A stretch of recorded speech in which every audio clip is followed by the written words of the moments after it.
And if anybody hears anything out of the ordinary, or the mic is weird, or like I'm breathing too hard or something, let me know and I'll adjust everything. But with that being said, I'm comfy here. I hope you are too. And I hope you enjoy today's Sci-Fi Sunday read of Dune by Frank Herbert.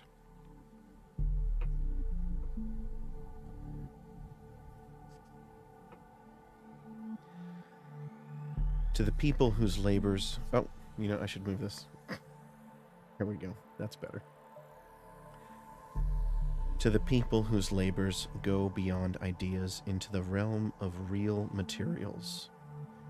To the dry land ecologists, wherever they may be, in whatever time they work, this effort at prediction is dedicated in humility and admiration.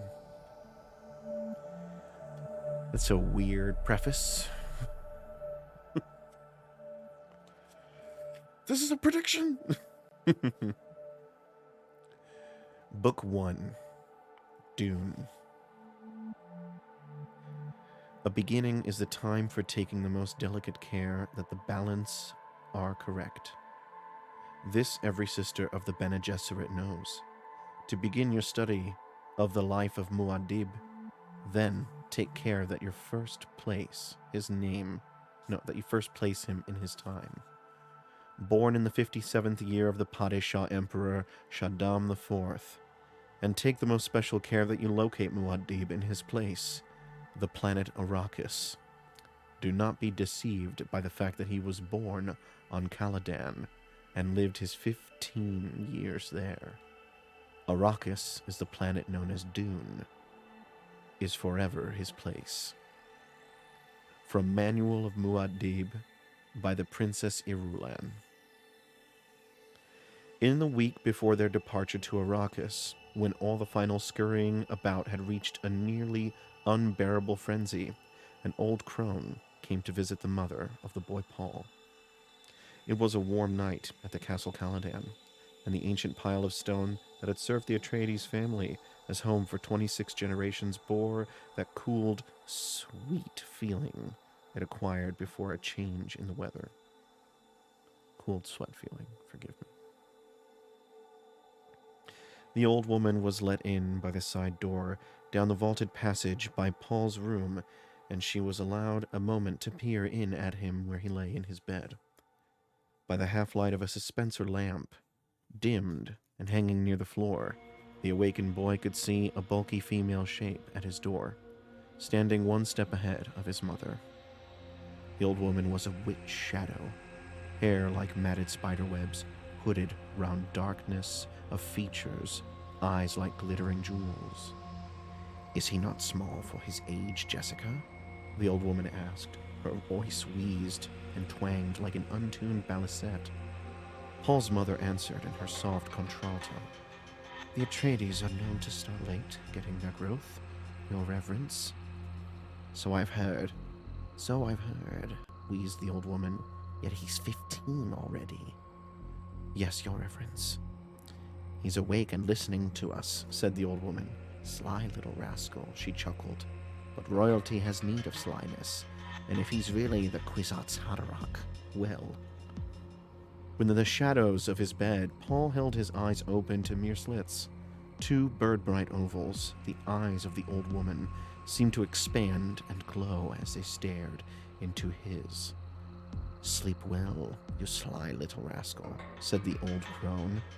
"Tomorrow you'll need all your faculties to meet my Gom Jabbar."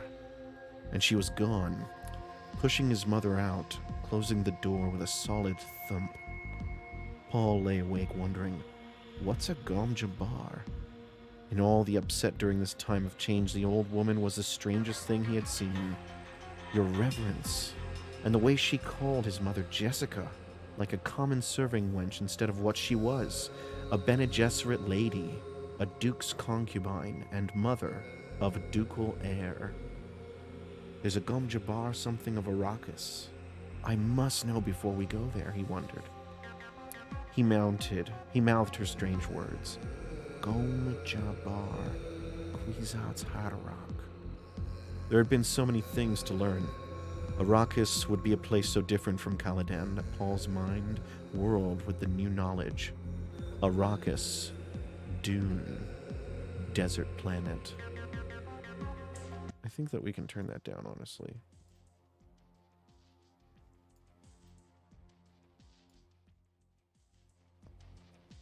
Yeah, that's better. Let me know if the music gets too loud or weird or anything like that. Alrighty.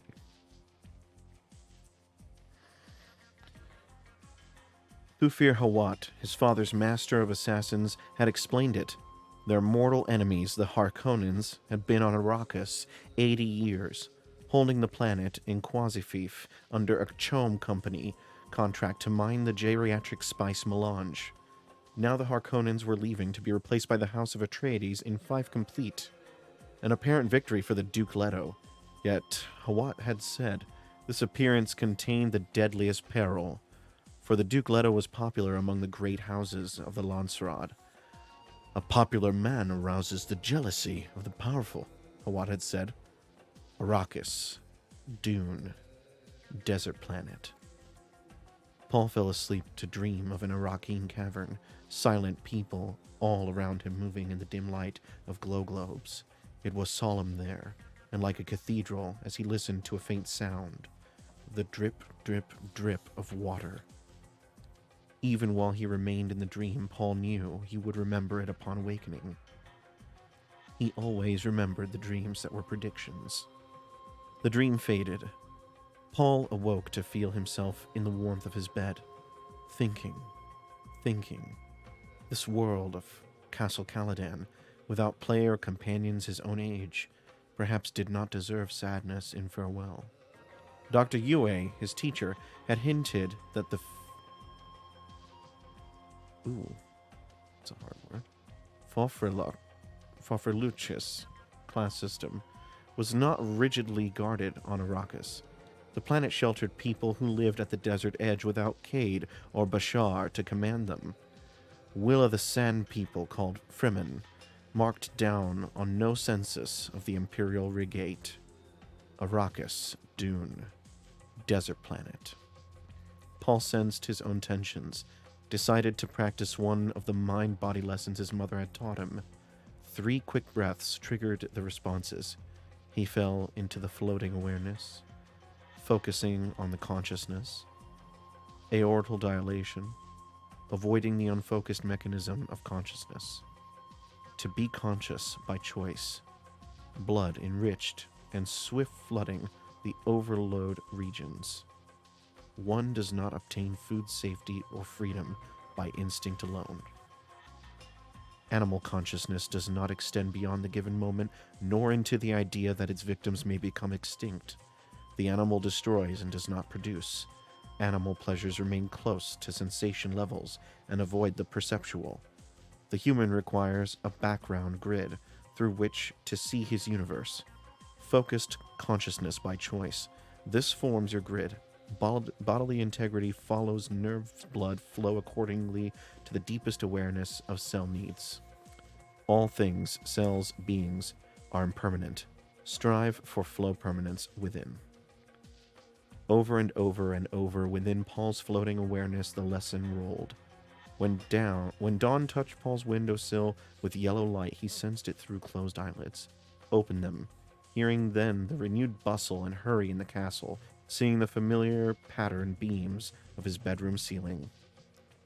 The hall door opened and his mother peered in. Hair like shaded bronze held with black ribbon at the crown, her oval face emotionless and green eyes staring solemnly. "You're awake," she said. "Did you sleep well?" "Yes." He studied the tallness of her, saw the hint of tension in her shoulders as she chose clothing for him from the closet racks. Another might have missed the tension, but she had trained him in the Bene Gesserit way. In the minutiae of observation, she turned, holding a semi-formal jacket for him. It carried the red Atreides hawk crest above the breast pocket. "Hurry and dress," she said. "Reverend Mother is waiting." "I dreamed of her once," Paul said. "Who is she?" "She was my teacher at the Bene Gesserit school. Now she's the Emperor's truthsayer. And Paul, she hesitated. You must tell her about your dreams. I will. Is she the reason we got Arrakis?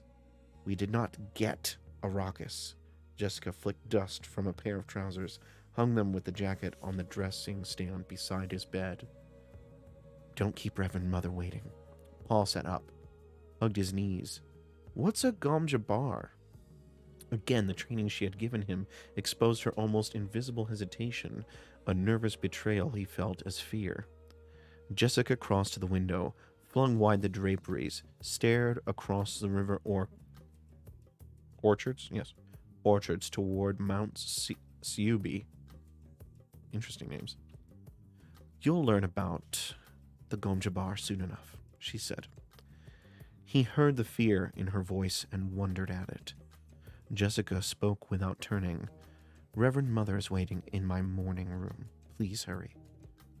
The Reverend Mother, Gaius Helen Mohiam, sat in a tapestried chair watching mother and son approach. Windows on each side of her overlooked the curving southern bend of the river and the green farmlands of the Atreides family holding. But the Reverend Mother ignored the view. She was feeling her age this morning. More than a little petulant, she blamed it on space travel and association with that abominable spacing guild and its secretive ways. But here was a mission that required personal attention from a Bene Gesserit with the sight. Even the Padishah Emperor's truthsayer couldn't evade that responsibility when the duty call came. Damn that Jessica, the Reverend Mother thought. If only she'd borne us a girl, as she was ordered to do. Jessica stopped 3 paces from the chair, dropped a small curtsy, a gentle flick of left hand along the line of her skirt. Paul gave the short bow his dancing master had taught, the one used when in doubt of another station. The nuances of Paul's greeting were not lost on the Reverend Mother. She said, He is a cautious one, Jessica. Jessica's hand went to Paul's shoulders, tightened there. For a heartbeat, fear pulsed through her palm. Then she had herself under control. Thus he has been taught, Your Reverence. What does she fear? Paul wondered. The old woman studied Paul in one gestalten flicker. Face oval like Jessica's, but strong bones. Hair.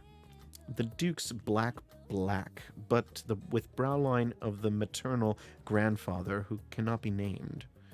And that thin, disdainful nose, shape of directly staring green eyes. Like the old Duke, the paternal grandfather who is dead. Now there was a man who appreciated the power of bravura, even in death, the Reverend Mother thought. Teaching is one thing, she said. The basic ingredient is another. We shall see. The old eyes darted a hard glance at Jessica. Leave us. I enjoin you to practice the meditation of peace. Jessica took her hand from Paul's shoulder. Your Reverence, Jessica, you know it must be done. Paul looked up at his mother, puzzled. Jessica straightened. Yes, of course. Paul looked back at the Reverend Mother. Politeness and his mother's obvious awe of this old woman argued caution. Yet he felt an angry apprehension at the fear he sensed radiating from his mother. Paul, Jessica took a deep breath. This test you're about to receive, it's important to me. Test? He looked up at her. Remember that you're a Duke's son, Jessica said. She whirled and strode from the room in a dry swishing of a skirt. The door closed solidly behind her. Paul faced the old woman, holding anger in check. Does one dismiss the Lady Jessica as though she were a serving wench? A smile flicked the corners of the wrinkled old mouth. The Lady Jessica was my serving wench, lad, for 14 years at school. She nodded. And a good one, too. Now, you come here. The command whipped out at him. Paul found himself obeying before he could think about it. Using the voice on me, he thought. He stopped at her gesture, standing beside her knees. See this? She asked. From the folds of her gown, she lifted a green metal cube about 15 centimeters on a side. She turned it, and Paul saw that one side was open, black and oddly frightening. No light penetrated that open blackness. Put your right hand in that box, she said. Fear shot through Paul. He started to back away, but the old woman said, "Is this how you obey your mother?" She looked up into bird-bright eyes. Slowly feeling the compulsions and unable to inhibit them, Paul put his hand into the box. He felt first a sense of cold as the blackness closed around his hand, then slick metal against his fingers, and a prickling as though his hand were asleep. A predatory look filled the old woman's features. She lifted her right hand away from the box and poised the hand close to the side of Paul's neck. He saw a glint of metal there and started to turn toward it. "Stop!" she snapped. Using the voice again, he swung his attention back to her face. "I hold at your neck the Gom Jabbar," she said. "The Gom Jabbar, the high-handed enemy. It a needle with a drop of poison on its tip. Aha!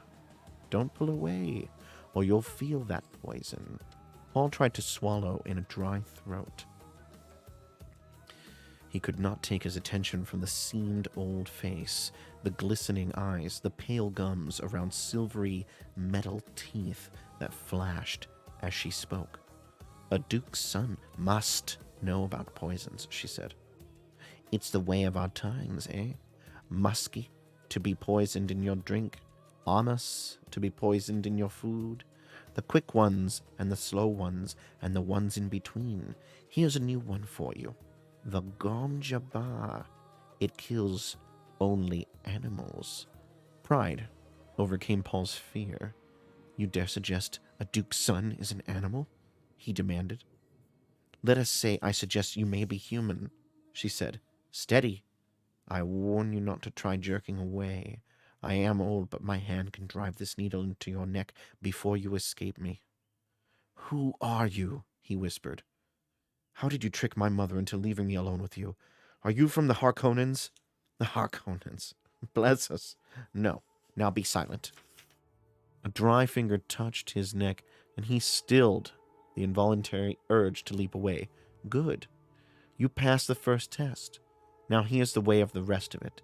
If you withdraw your hand from the box, you die. This is the only rule. Keep your hand in the box and live. Withdraw it and die." Paul took a deep breath to still his trembling. "If I call out, there will be servants on you in seconds, and you will die." "Servants will not pass your mother, who stands guard outside that door. Depend on it. Your mother survived this test. Now it's your turn. Be honored. We seldom administer this to men-children." Curiosity reduced Paul's fear to a manageable level. He heard the truth in the old woman's voice, no denying it. If his mother stood guard out there, if this were truly a test, and whatever it was, he knew himself caught in it, trapped by the hand at his neck, the Gom Jabbar. He recalled the response from the litany against fear, as his mother had taught him out of the Bene Gesserit rite. "I must not fear. Fear is the mind killer. Fear is the little death that brings total obliteration. I will face my fear. I will permit it to pass over me and through me. And when it is gone past, I will turn the inner eye to see its path. Where the fear has gone, there will be nothing. Only I will remain." He felt calmness return, said, "Get on with it, old woman." "Old woman," she snapped. "You've courage, and that can't be denied. Well, we shall see. Sira!" She bent close, lowered her voice almost to a whisper. "You will feel pain in this hand within the box. Pain. But withdraw the hand, and I'll touch your neck with my Gom Jabbar. The death so swift, it's like the fall of the headsman's axe. Withdraw your hand, and the Gom Jabbar takes you. Understand?" "What's in the box?" "Pain." He felt increased tingling in his hand, pressed his lips tightly together. How could this be a test, he wondered. The tingling became an itch. The old woman said, "You've heard of animals chewing off a leg to escape a trap. There's an animal kind of trick. A human would remain in the trap, endure the pain, feigning death that he might kill the trapper and remove a threat to his kind. The itch became the faintest burning. "Why are you doing this?" he demanded. "To determine if you are human." "Be silent. Paul clenched his left hand into a fist as the burning sensation increased in the other. It mounted slowly, heat upon heat upon heat upon heat. He felt the fingernails of his free hand biting the palm. He tried to flex the fingers of the burning hand, but could not move them. "It burns," he whispered. "Silence." Pain throbbed up his arm. Sweat stood out on his forehead. Every fiber cried out to withdraw the hand from that burning pit. But the Gom Jabbar. Without turning his head, he tried to move his eyes to see that the terrible needle poised beside his neck was still there. He sensed that he was breathing in gasps, tried to slow his breaths, but couldn't. Pain. His world emptied of everything except that hand immersed in agony, the ancient face inches away, staring at him. His lips were so dry he had difficulty separating them. The burning. The burning. He thought he could feel skin curling black on that agonized hand, the flesh crisping and dropping away until only charred bones remained. It stopped. As though a switch had been turned off, the pain stopped. Paul felt his right arm trembling, felt sweat bathing his body. "Enough," the old woman muttered. "Kul Wahad." No woman child ever withstood that much. I must have wanted you to fail. She leaned back, withdrawing the Gom Jabbar from the side of his neck. "Take your hand from the box, young human, and look at it." He fought down an aching shiver, stared at the lightless void where his hand seemed to remain of its own volition. Memory of pain inhibited every movement. Reason told him he would withdraw a blackened stump from the box. "Do it," she snapped. He jerked his hand from the box, stared at it, astonished. Not a mark. No sign of agony on the flesh. He held up the hand, turned it, flexed the fingers. "Pain by nerve induction," she said. "Can't go around maiming potential humans. There are those who'd give a pretty for the secret of this box, though." She slipped it into the folds of her gown. "But the pain," he said. Oh, wrong voice. Oh well. "Pain," she sniffed. "A human can override any nerve in the body." Paul felt his left hand aching, uncurled the clenched fingers, looked at 4 bloody marks where fingernails had bitten his palm. He dropped the hand to his side, looked at the old woman. "You did that to my mother once?" Ever sift sand through a screen? Ever sift sand through a screen, she asked. The tangential slash of her question shocked his mind into a higher awareness. Sand through a screen. He nodded. "We Bene Gesserits sift people to find the humans." He lifted his right hand, willing the memory of the pain, and that's all there is to it. "Pain? I observed you in pain, lad. Pain's merely the axis of the test. Your mother's told you about our ways of observing. I see the signs of her teaching in you. Our test is crisis and observation." He heard the confirmation in her voice, said, "It's truth." She stared at him. He senses truth. Could he be the one? Could he truly be the one? She extinguished the excitement, reminding herself, hope clouds observation. "You know when people believe what they say," she said. "I know it." The harmonics of ability confirmed by repeated tests were in his voice. She heard them said, "Perhaps you are the Kwisatz Haderach. Sit down, little brother, here at my feet."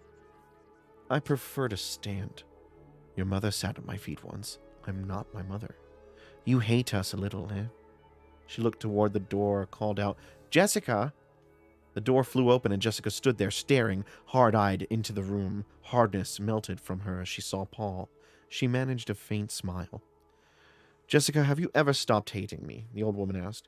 "I both love and hate you," Jessica said.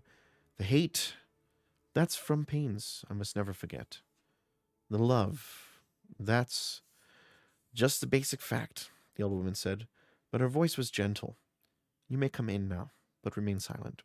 Close that door and mind it that no one interrupts us." Jessica stepped into the room, closed the door, and stood with her back to it. "My son lives," she thought. "My son lives and is human. I knew he was, but he lives. Now I can go on living." The door felt hard and real against her back. Everything in the room was immediate and pressing against her senses. My son lives. Paul looked at his mother. She told the truth. He wanted to get away alone and think this experience through, but he knew he could not leave until he was dismissed. The old woman had gained a power over him. They spoke truth. His mother had undergone this test. There must be terrible purpose in it. The pain and fear had been terrible. He understood terrible purposes. They drove against all odds. They were their own necessity. Paul felt that he had been infected with terrible purpose. He did not know yet what the terrible purpose was. Someday, lad, the old woman said, you too may have to stand outside a door like that. It takes a measure of doing. Paul looked down at the hand that had known pain, then up to the Reverend Mother. The sound of her voice had contained a difference then from any other voice in his experience. The words were outlined in brilliance. There was an edge to them. He felt that any question he might ask her would bring an answer that could lift him out of his flesh world into something greater. Why do you test for humans? To set you free. Free? Once, men turned their thinking over to machines in hope that this would set them free, but that only permitted other men with machines to enslave them. Thou shalt not make a machine of the likeness of man's mind, Paul quoted. Right out of the Butlerian Jihad and the Orange Catholic Bible, she said. But what the OC Bible should have said is, thou shalt not make a machine to counterfeit a human mind. Have you studied the Mentat in your service? I've studied with Thufir Hawat. The Great Revolt took away a crutch, she said. It forced human minds to develop. Schools were started to train human talents. Bene Gesserit schools, she nodded. We have two chief survivors of those ancient schools, the Bene Gesserit and the Spacing Guild. The Guild, so we think, emphasizes almost pure mathematics. Bene Gesserit performs another function. Politics, he said. Kuwad, the old woman said. She sent a hard glance at Jessica. I've not told him, Your Reverence, Jessica said. The Reverend Mother returned her attention to Paul. You did that on remarkably few clues, she said. Politics indeed. The original Bene Gesserit school was directed by those who saw the need of a thread of continuity in human affairs. They saw there could be no such continuity without separating human stock from animal stock, for breeding purposes. The old woman's words abruptly lost their special sharpness for Paul. He felt an offense against what his mother called his instinct for rightness. It wasn't that Reverend Mother lied. She obviously believed what she said. It was something deeper, something tied to his terrible purpose. He said, but my mother tells me many Bene Gesserit of the schools don't know their ancestry. The genetic lines are always in our records, she said. Your mother knows that either she's of Bene Gesserit descent or her stock was acceptable in itself. Then why couldn't she know who her parents are? Some do, many don't. We might, for example, have wanted to breed her to a close relative, to set up a dominant in some genetic trait. We have many reasons. Again, Paul felt the offense against rightness. He said, You take a lot on yourselves. The Reverend Mother stared at him, wondering, did I hear criticism in his voice? Take a guess. Oh my gosh, wow. This person. We carry a heavy burden, she said. Paul felt himself coming more and more out of the shock of the test. He leveled a measuring stare at her, said, You say maybe I'm the Kwisatz Haderach? What's that? A human Gom Jabbar? Paul, Jessica said, you mustn't take that tone with. I'll handle this, Jessica, the old woman said. Now, lad, you know about the truth-sayer drug. You take it to improve your ability to detect falsehood, he said. My mother's told me. Have you ever seen truth trance? He shook his head. No. The drug's dangerous, she said, but it gives insight. When a truth-sayer's gifted by the drug, she can look many places in her memory, in her body's memory. We look down so many avenues of the past, but only feminine avenues. Her voice took on a note of sadness. Yet there's a place where no truthsayer can see. We are repelled by it, terrorized. It is said a man will come one day and find in the gift of the drug his inward eye. He will look where we cannot, into both feminine and masculine pasts. Your Kwisatz Haderach. Yes, the one who can be many places at once. The Kwisatz Haderach. Many men have tried the drug. So many. But none has succeeded. They tried and failed? All of them? Oh no, she shook her head. They tried and died. And that ends chapter 1 of Dune. Man. Pretty good. I realized as I was starting this stream that I really should have the book itself somewhere on the screen for people to follow along. That way they don't need the book themselves. But I didn't have that ready, and I didn't want to wait any longer because, my God, I will just add minor tasks in front of my major task all day long if I can. It's terrible. That being said, I took my walk. You know, I did enough dishes. You know, made sure my kids were okay and everything. And then I was like, okay, I think I'm gonna go ahead and stream. That was just chapter 1 of Dune. It's this one. I don't know editions and stuff, and I just read every once in a while. So almost done with this one, and I would love to read this every week, Sunday morning, with all of you guys. Sunday morning, it's 6:21 in the afternoon. You know what I mean. I'm gonna have these out on YouTube, but I think that what would be really cool.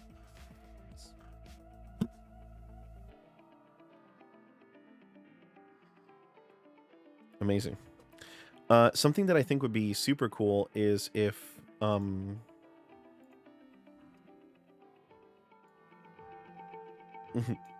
if we have like conversations about this and talk about the concepts in there, because I feel like Dune is oddly well aged. Like there's definitely some things in there that are, oh yeah, a white guy in the 60s wrote this, and then there are some other things that are really just blunt, like talking about drugs openly. That's oddly weird. I wouldn't expect that in a book that was popular back then. You know, just the idea of political continuity and then breeding. Like, those are things that I'm angry about. I'm amazed that this guy wrote a character that is also angry about that stuff.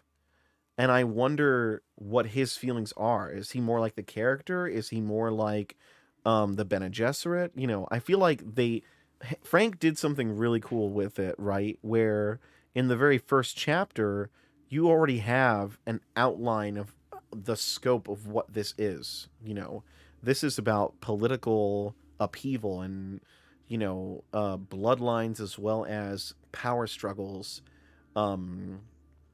and how to keep control of something as grand as interstellar empires. You know, like, it's not even something that is very far removed from how to keep control of the planet at this point, I guess. I mean, I'm sure that there's some cult like that.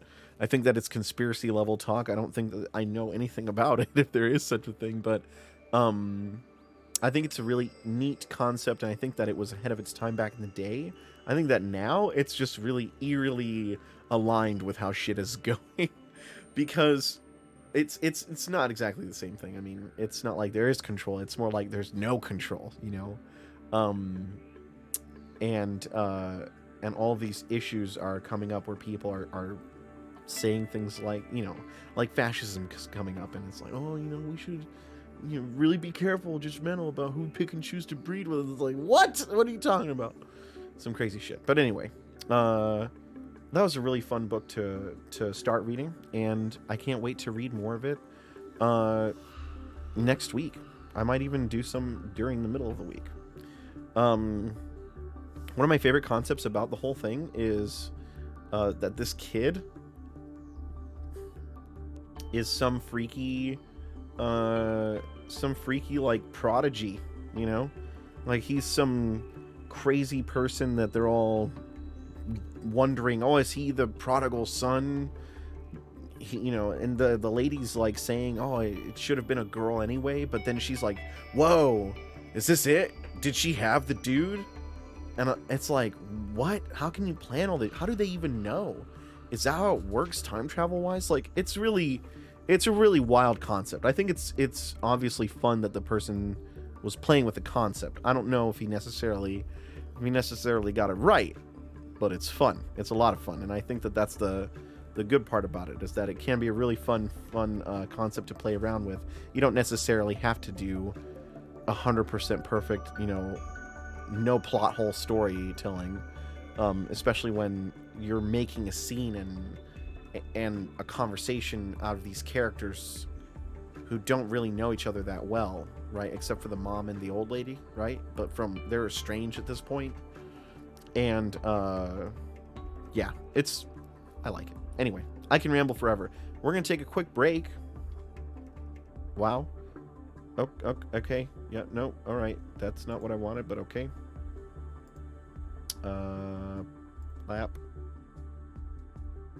Plap. There we go. Right. We're going to take a quick little break. There we go. And then I'm going to get Elite Dangerous coming up right here. There we go.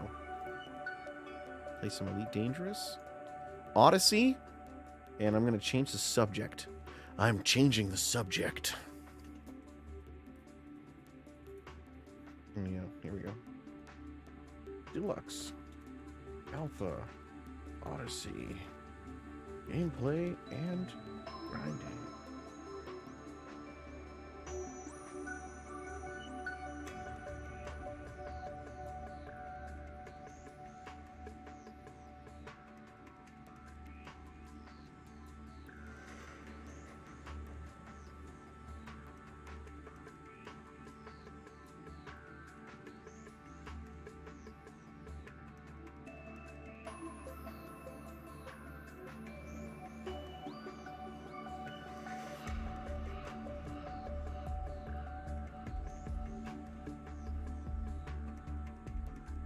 Alrighty, and I will be right back. Everybody, stay comfy if you are. And yeah, if you want to talk about the book, just let me know. Chat's alive. Have a good one.